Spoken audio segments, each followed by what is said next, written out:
So my first question is for you. How long did you work on your Bruce Willis impression? Well, first of all, not to mince words, but we didn't want it to be an impression. We thought that would be sort of distracting, but we wanted to make a character that felt like him. And I did work on it for a long time, actually. You know, I'd watch his movies, I would rip the audio off of his movies and put them on the iPod so I could listen on repeat. And Bruce even sent me, he recorded himself doing some of my voiceover monologues and sent me that recording so I could hear that.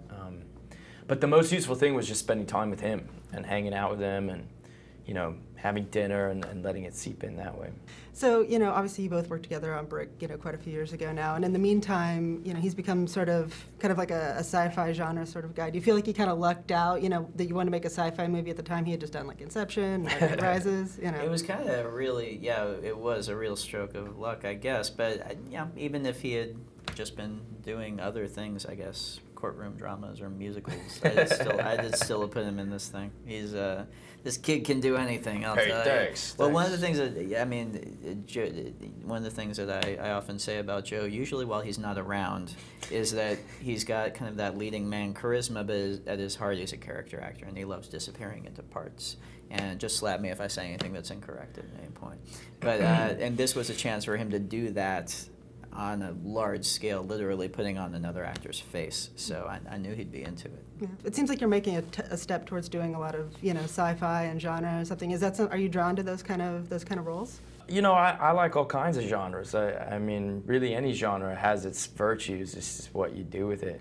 I don't think there's any one particular one that I like more than the other. Like Stanley Kubrick, all of his movies are genre movies. And all three of Ryan's movies have been in different genres too, and I think it's about using a genre as a springboard to get to what's ultimately a drama. You know, The Dark Knight Rises is in the genre of a superhero film, but ultimately it's a drama, and Looper is in the genre of a sci-fi time travel movie, but ultimately it's about the human characters and the story and the drama. Yeah. You know, talk about the tech in the film. I think one of the things I was really fascinated by was that some things were updated. You know, there were very fancy phones and very fancy sort of, you know, television screens and stuff like that, but then trucks that were just sort of hacked together to be, you know, how much did you sort of want to create a world that looked real that way? Well, it was important, yeah, we were trying to create a really grounded near-future dystopia. And so that involved, you know, just thinking step by step, okay, what will the cars look like? Well, most of them will probably be like the Yank tanks in Cuba, where we've had to make these cars last for 30 years, and so they have new engines jammed inside and panels put on the top. But even the futuristic stuff that we built into it, we tried to kind of knock down a little. Like there's hover bikes, but they kind of don't work that well, and they're not actually that good.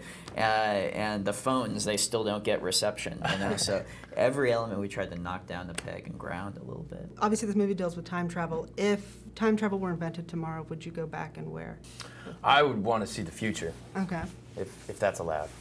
Yeah. Yeah. Likewise, I would only mess the past up. I'm very happy where I am right now. I don't want to muck anything up. Let's see what the iPhone 12 is. Let's go forward a few years. How far? 100 years, 200 years? I think 100's a nice round number, right? You don't want to go too far, because then you end up just on a charred piece of Earth spinning through space all alone. But like, where did everybody go? Where is everyone? Who are these giraffe aliens who are walking the Earth? What's happening?